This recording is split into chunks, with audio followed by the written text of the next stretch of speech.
Hello everyone, today I'm going to show you how to make an adjustable back for a friendship bracelet.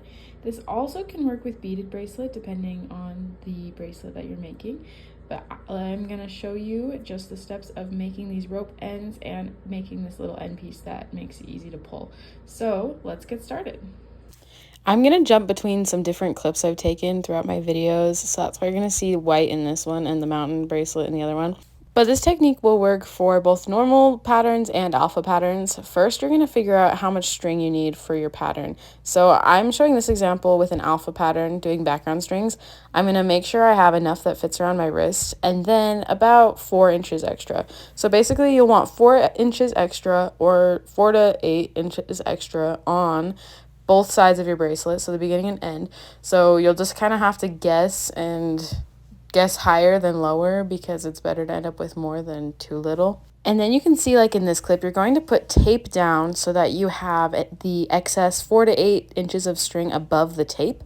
Then from there, you're just going to start knotting your pattern onto the strings or with your strings, depending on what kind of pattern you're doing. So when I finish my pattern with this type of end, it covers about to right here on both sides. You can do it more, but I like to leave at least this much space when I'm measuring it around my wrist to see how long it should be for my adjustable string. Let's talk about how to do our finishing touch. So I'm going to take it, flip it around so I can start with the shorter side of the string, and then I'm gonna just tape this as well. Just get some more sturdiness in there. So we're going to separate these strings into 2 parts like this. And then it doesn't have to be exactly equal if you have an odd amount of strings, but it can be exactly equal. You can do specific colors on both sides if you want. I kind of usually just do random.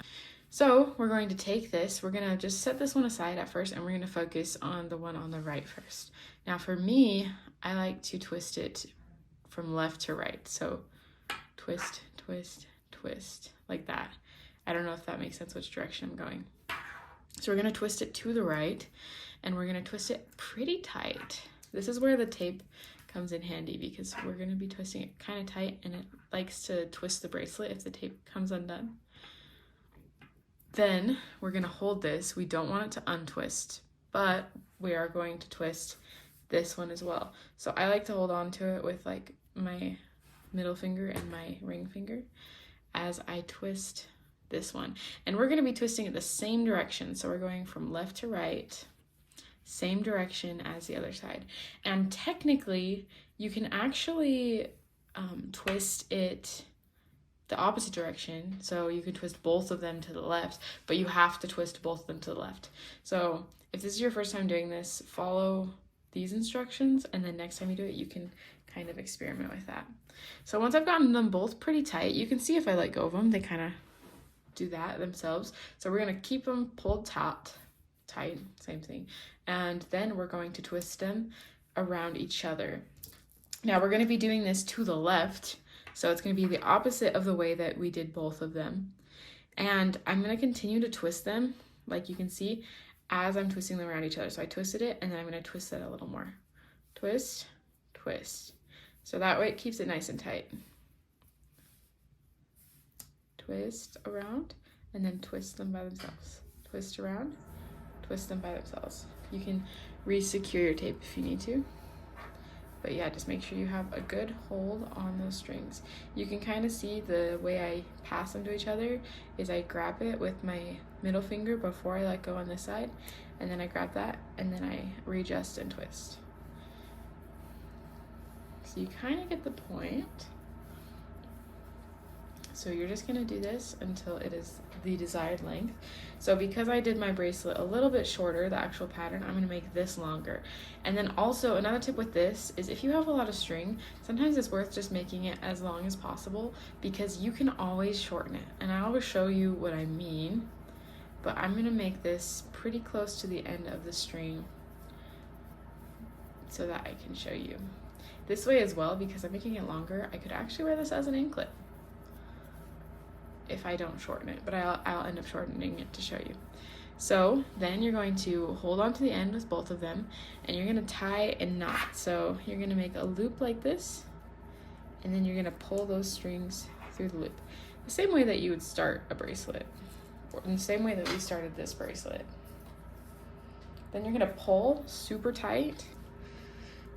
Oh yeah, okay, so now we've got this. And this is a rope making technique, and I like to use it for my adjustable bracelet ends.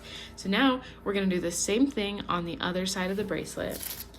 You already know how to do it, so I'm just gonna skip it. If your string is too long, you can cut it, but make sure you give yourself enough space to make it decently long for the rope. But we're gonna skip to that, and then I will show you how to make it adjustable.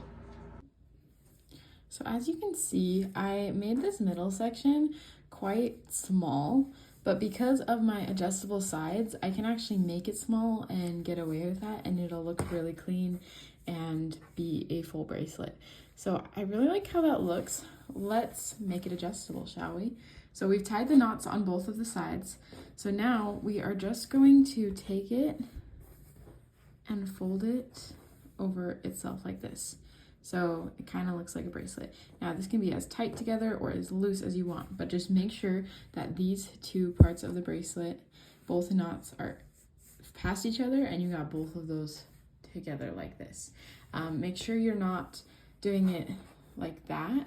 We want to make sure we're going in a circle. So now we're going to need some of the excess string from our bracelet. So I'm going to cut about 6 to 8 inches.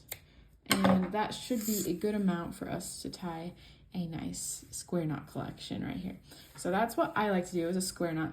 Technically it works even if you just tie a normal knot, but the square knot makes it look really nice and it helps it stay together better. So you can see I turned this sideways and then I stuck this string underneath both of those. So our first step is going to be tying a normal knot. There we go. Now, if you really wanted to, and you can make a secure double knot right there, this is where you could leave it.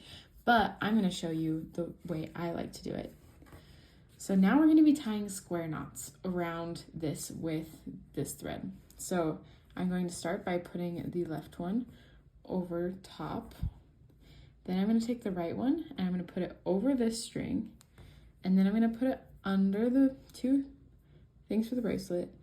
And then I'm going to put it through this loop.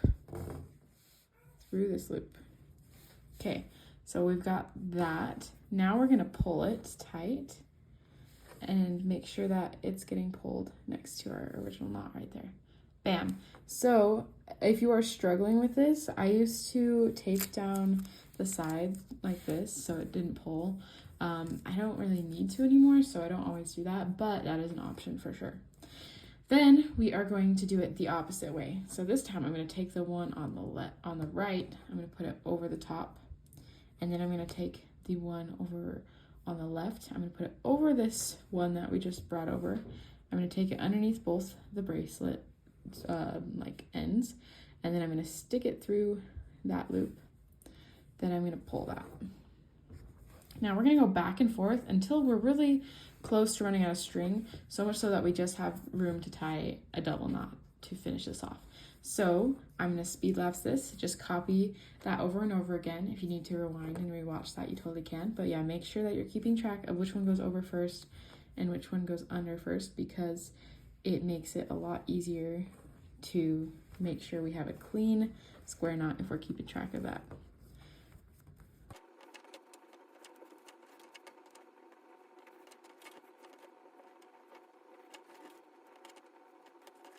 So here you can see I did about 6 knots on this one, square knots. So now I'm gonna finish it up by, you can do more, you can do less, but I like about 6 to 8 is my usual go-to. Now you're going to tie a double knot. So we're just gonna cross it over like this, tie a looser knot like that so we're not squeezing it together, and then we're gonna tie that second knot and tug it so it's really tight. You can tie one more knot if you like. I feel like I always do because I like to know I'm extra secure. So you tie another knot and then pull super tight. So now that adjustable part is done, our last step is just to cut off any excess. I like to cut mine with a tiny bit of excess just so the knot doesn't slip through. But what's nice about this part of the bracelet is you can redo this multiple times. So there's no issue if that falls apart. Unlike if this part falls apart, that's not very fun because it's very, very difficult to fix, and it's almost more worth it just to make a new bracelet. But there's that. And then you can cut off these end pieces to be as long as you'd like. I kind of like leaving a little tassel bit because I think it's fun, but you can cut pretty close to the knot. If you cut super, super close to the knot, my recommendation is to put some super glue at the top. But I like to just leave a little bit of excess because I feel like it's kind of fun looking. And that is our adjustable bracelet back. So now if we pull it and we pull those knots, it'll adjust. Sometimes when you're adjusting it like that, you have to like hold on to this to pull it. But this will get slightly looser, but not too much looser as you go. So as you put on the bracelet for the first time, it might get stuck at a few points, but eventually it'll just pull really easy, and it will also keep it in place. So yeah, you can see how clean this looks with 6 knots. You can also do more if you want it to be longer. I know a lot of people who do like 10, and it's like about long. It's kind of nice. So then when you want to put on your bracelet, you can just slide it on. And then I like to hold this side and pull that side. Bam, done. You can also make these ends shorter if you don't want them to be super long like that.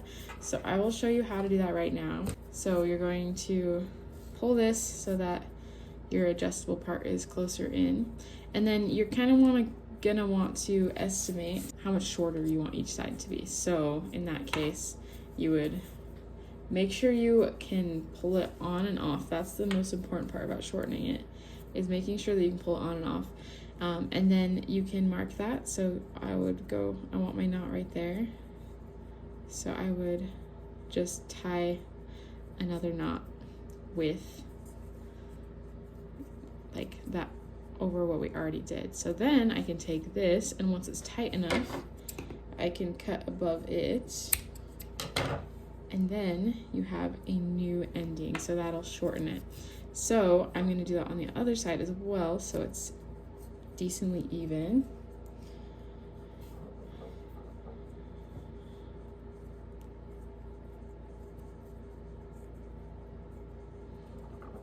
It's always better to make it longer than you need at first and then to shorten it, because you can't really make it longer very well. So make sure that you're doing it in the right order so that you get your desired result.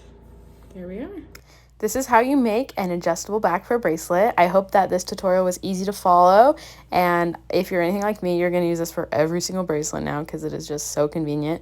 Thanks for watching. Hit subscribe and leave a comment. Bye.